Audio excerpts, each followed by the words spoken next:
अच्छा, दूसरा ये बताएं कि अगर बिलफर्ज कोई मन चला, कुछ शरारती वहाँ से उतरे ज़हीर अहमद ज़हीर अब्बास इनक्लोजर से और भाग के बाबर आजम या शाहीन को गला मिलना चाहिए या सिग्नेचर लेना चाहिए, तो ये अगर वो ये क्रॉस कर लेता है तो ये इसके अंदर गिर जाएगा, रुक जाएगा या क्या होगा? सर मेरा उस भाई को ब्रदराना मशवरा ही सोचे भी ना, ये सोचे भी ना, क्योंकि ये पार कर नहीं पाएगा, वो नीचे गिरेगा और वो जो मैच एंजॉय कर रहा है वो नहीं कर पाएगा, उसकी हड्डी पसली बेचारे की टूटेगी, इलाज कराएगा। सुन रहे हो, लौरा ले हो? तो बेहतर है कि उधर से बैठ के एंजॉय करे और प्लेयर्स को भी खेलने दे और मैच को एंजॉय करे, पूरे क्राउड को मैच एंजॉय करने दे। अच्छा, ये मुझे लग रहा है कि जो ग्रीन इसका एरिया है स्टेडियम का, उसकी भी कोई डायमीटर कम हुआ है? नहीं, उसका बिल्कुल कम नहीं हुआ।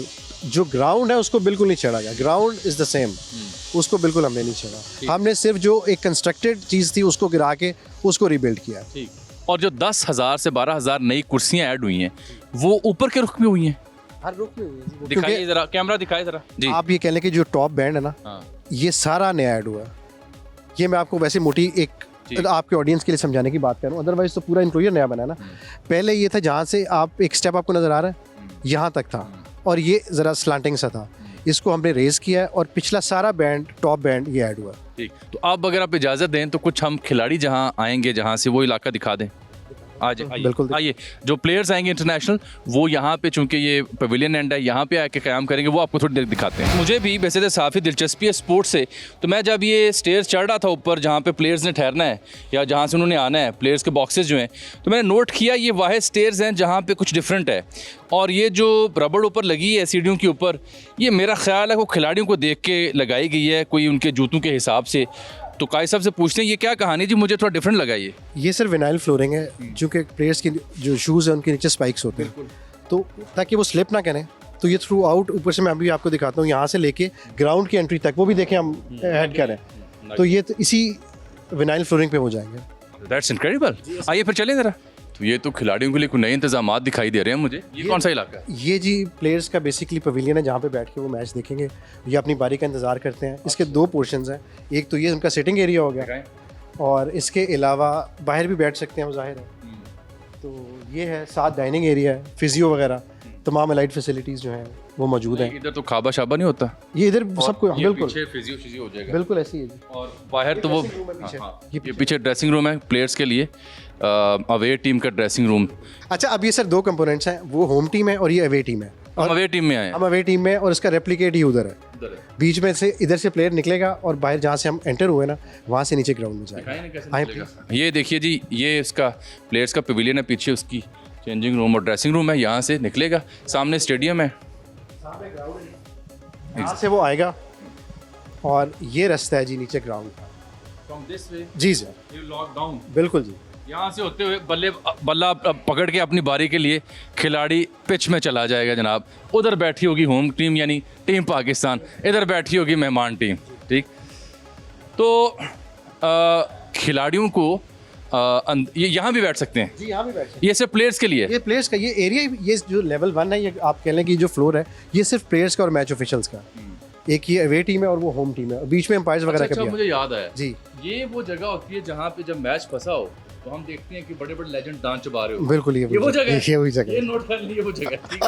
ठीक है। नया Gaddafi stadium, champions trophy, tri series और क्या कुछ नहीं होने जा रहा लाहौर में, पाकिस्तान में। इस बीच में तो इस सब पर बात करने के लिए हमने ज़हमत दी है 3 इंतहाई सीनियर जर्नलिस्ट को, जिन्होंने सारी उम्र सिर्फ एक काम किया है, वो है स्पोर्ट्स जर्नलिज़म।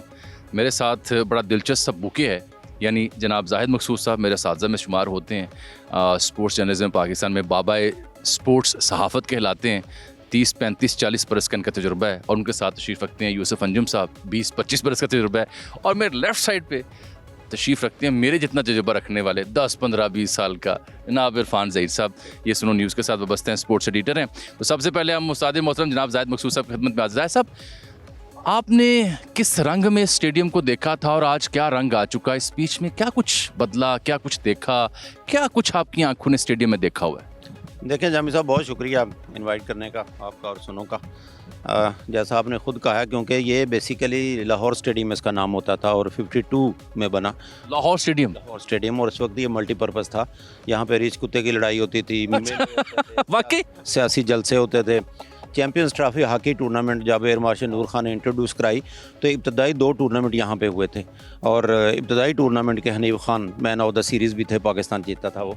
तो यहाँ से होते होते फिर सियासी जलसे, फिर 72 में ये होता है इंसाइक्लोपीडिया सुने। सियासी जलसा हुआ 72 में, तो उस वक्त के सदर मोहतरम जुल्फ़िकार अली भुट्टो साहब ने कर्नल कज़ाफ़ी के नाम पर इसका नाम कज़ाफ़ी स्टेडियम रखा था और तब से लेके हम यहीं पे हैं और मुख्तलिफ इवेंट्स भी कवर किए और ख़ास तौर पे जो एक फंक्शन कभी भी नहीं भूलता, वैसे तो बहुत से हैं। वर्ल्ड कप 96 के बाद अब 29 साल के बाद यहाँ ICC का कोई बड़ा इवेंट होने जा रहा है। यहाँ पे फाइनल हुआ था, फाइनल में ऑस्ट्रेलिया और श्रीलंका पहुंची थी।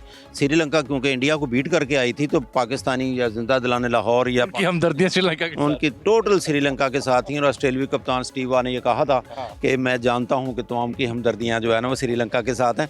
अजीब मंजर था। मोहतरमा बेनज़ीर भुट्टो उन दोनों वज़ीर आज़म थी और फिर जब श्रीलंका जीता था तो शायद अल्लाह ताला को भी उनकी जीत पसंद आई क्योंकि 2 मुल्कों ने श्रीलंका जाने से इनकार कर दिया था उनके जो हालात थे तमिल टाइगर्स की तरफ से। और जब फाइनल जीते तो उसके वक्त के बाद हल्की हल्की बारिश भी शुरू हो गई थी। राणा टूंगा उस टीम के कप्तान थे। ये यादें बहुत सी हैं। लेकिन आप साहब जब 96 का वर्ल्ड कप फाइनल खेला जा रहा था तो आप इस स्टेडियम में किस जगह बैठे हुए? नहीं, मैं जर्नलिस्ट था, एज अ जर्नलिस्ट कवर किया। कहाँ बैठे? उस वक्त मीडिया गैलरी बिल्कुल सामने थी। अब मीडिया गैलरी इधर है क्योंकि ये भी बताऊं कि दोनों एंड का अब नाम चेंज कर दिया गया। फार एंड जो FC कॉलेज है अब इसको पवेलियन एंड को कहते हैं जना एंड और इसको कहते हैं इकबाल एंड, क्योंकि अभी 2 या 3 दिन पहले PCB ने बाकायदा प्रेस रिलीज जारी किया और नेक्स्ट टाइम ज़ाहिर है इसका नाम भी चेंज होगा, स्पॉन्सर का नाम साथ लग जाएगा bank of Punjab stand up. हमारी इतला यही है कि कॉन्टैक्ट हो चुका है, जो उन्होंने टेंडर भी दिया था। कज़ाफ़ी स्टेडियम का नाम भी जो बकौल शख्स है कि वो भी रहेगा, साथ स्पॉन्सर का नाम भी लग जाएगा। मतलब the bank of Punjab Gaddafi stadium में भी ऐसा ही नया नाम लगता है, नया नाम यही हो। एमरेट्स स्टेडियम भी है इंग्लैंड वगैरह। जी बिल्कुल ऐसा है। कराची का नेशनल स्टेडियम भी है, नेशनल बैंक के नाम पे उसका नाम भी चेंज किया गया क्योंकि ज़ाहिर है अब कमर्शलाइज हो गई हर चीज़, तो इस हवाले से इसका नाम ये कर दिया गया। जहाँ तक आपने स्टेडियम के ओवरऑल लुक का जिक्र किया तो ऐसा नहीं होता था। 24,000 की तकरीबन गुंजाइश थी। 96 में जब इसकी रेनोवेशन की गई तो नईर अली दादा जो अपने वक्त के बहुत बड़े आर्किटेक्ट हैं, लेकिन उनका दिलचस्प वाक़ आपको सुनाऊँ, उन्होंने ऐसा डिज़ाइन किया वो बिल्कुल सामने गालबन मीडिया डायरेक्टर का बाद में वो कमरा बना, माजिद खान का दौर था, तो उस वहाँ पर टॉयलेट्स बनाई गई थी। यार वाकई किसी के आउट होने की या ना आउट होने की ग्रीन और रेड लाइट उसके ऊपर लगी होती थी। तो 96 में जो कमेंटेटर्स आए उनको भी पता चल गया इस बात का, तो वो फिर मजाक में FC कॉलेज एंड और कभी कभार ये कहते थे टॉयलेट एंड। तो जब माजिद खान साहब चीफ एग्जेक्टिव बने तो फिर उस ज़माने में उसको टॉयलेट्स पीछे ले गए और वहाँ पे व्यू सबसे ज़्यादा बेहतरीन व्यू क्लियर हुआ उसका। टॉयलेट एंड आपको भी जाने का इत्तेफाक हुआ? नहीं, मुझे इत्तेफाक नहीं क्योंकि मैं थोड़ा बाद में आया था। तो मुझे वो दिन याद है जब 10 अक्टूबर 2024 को यहाँ इसका जो संग बुनियाद रखा गया था, खुदाई की गई थी और उस वक्त जामी साहब हमें लग रहा था कि ये एक पागलपन है, इतने कम अरसे में ये मेगा प्रोजेक्ट कैसे कंप्लीट हो सकता है। तो जैसा कि जिक्र होता है कि मौजे होते हैं दुनिया में, तो हमने ये देखा मौजा कि सिर्फ 100 दिनों में ये कंप्लीट लग रहा है कि ये ख्वाब था जो यकीनी नहीं दिखाई दे रहा, लेकिन अब ये ख्वाब उसकी ताबीर मिल गई है। हम दुनिया को दिखा दिया है कि पाकिस्तानी कौम जो ठान ले, जो लगन कर ले, वो काम पूरा करके दिखा भी देती है, नामुमकिन को मुमकिन भी कर दिखाती है। और ये मेरा इंडियन फैंस के लिए भी, उन इंडियन दोस्तों के लिए पैगाम है कि पाकिस्तान पर भरोसा किया करें, पाकिस्तान से प्यार किया करें। पाकिस्तान को सियासत या नफरत की ज़रूरत नहीं है, प्यार की ज़रूरत है, क्योंकि पाकिस्तानी कौम वो कौम है जो नामुमकिन को मुमकिन बनाने का हुनर जानती है। मैं उन्हें दावत भी देता हूँ वो भी आए यहाँ पर देखें, क्योंकि उनकी टीम तो मुझे यकीन है कि वो यहाँ नहीं आ रही, जैसा कि उन्होंने खुद भी कहा कि हम सियासत की वजह से, क्योंकि हमें गवर्नमेंट ने इजाज़त नहीं दी, तो इसलिए हम अपने जो मैचेस हैं दुबई में खेलेंगे। और मुझे इस बात का भी यकीन है कि इंडियन टीम फाइनल में नहीं पहुँचेगी। अच्छा, इस पर मैंने भी बात करनी है। अभी मैंने आप तीनों की फेवरेट टीमों के ऊपर बात करनी है, स्ट्रेंथ क्या है टीमों की।